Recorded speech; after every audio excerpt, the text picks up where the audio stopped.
ఆంధ్రప్రదేశ్‌ని వర్షాలు ఇప్పట్లో వీడేలా లేవు. పశ్చిమ బంగాళాఖాతంలో మరో అల్పపీడనం ఏర్పడే అవకాశం ఉందని వాతావరణ శాఖ తెలిపింది.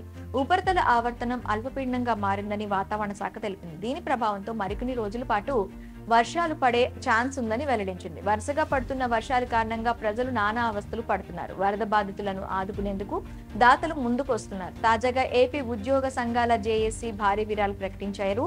ఈ విరాళాల విషయంలో అలా ఉంచితే ఏపీలోని వానల గురించి చూసినట్లయితే పరిస్థితులు చాలా దారుణంగా ఉన్నాయి. ఏపీలో కురుస్తున్న వర్షాల కారణంగా జలాశయాలు, కాలువలు, చెరువులు పొంగిపొర్లుతున్నాయి. ఇక ఏపీలోని ప్రధాన నగరాల్లో ఒకటైన విజయవాడ పరిస్థితి మరీ అధ్వానంగా మారిపోయింది. బుడమేరు వాగు పొంగిపొర్లడంతో పలు కాలనీలు మొత్తం నీట మునిగాయి. ఇళ్లలోకి నీరు చేరి ప్రజలు తీవ్ర ఇబ్బందులకు గురవుతున్నారు.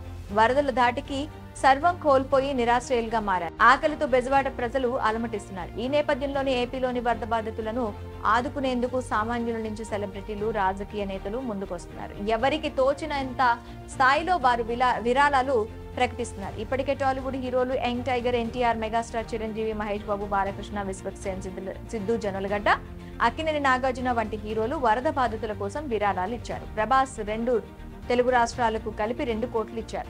ఇలా సెలబ్రిటీలందరూ వరద బాధితుల కోసం సాయం చేసేందుకు మేం సైతం అంటూ ముందుకొచ్చారు.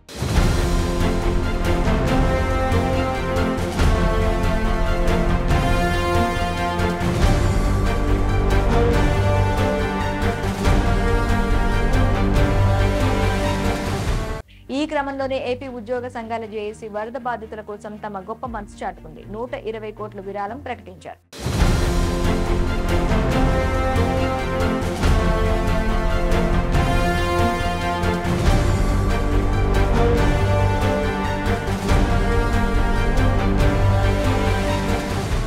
ఉద్యోగుల సెప్టెంబర్ నెల జీతంలోని ఒక్కరోజు బేసిక్ పే సంపాదనను ఇచ్చేందుకు ముందుకొచ్చారు. అలా బేసిక్ పే ఒక్కరోజు జీతం ద్వారా 120 కోట్లు సీఎం సహాయం నిధికి ఇస్తున్నట్లు ప్రకటించారు. ఉద్యోగులు, ఉపాధ్యాయుల పెన్షన్ల నుంచి ఈ విరాళం అందజేస్తామని జేఏసీ నాయకులు కేవి శివారెడ్డి, విద్యాసాగర్ తెలిపారు. ఈ మేరకు సీఎం చంద్రబాబుకు అంగీకార పత్రం అందజేశారు. భారీ వర్షాల కారణంగా ఎంతో మంది సహాయం కోసం ఎదురు చూస్తున్నారని, వారి ఇబ్బందులు తమ సాయంతో కొంతమేర తీరుతాయన్న సదుద్దేశంతో విరాళం ప్రకటించినట్లు జేఏసీ నాయకులు తెలిపారు.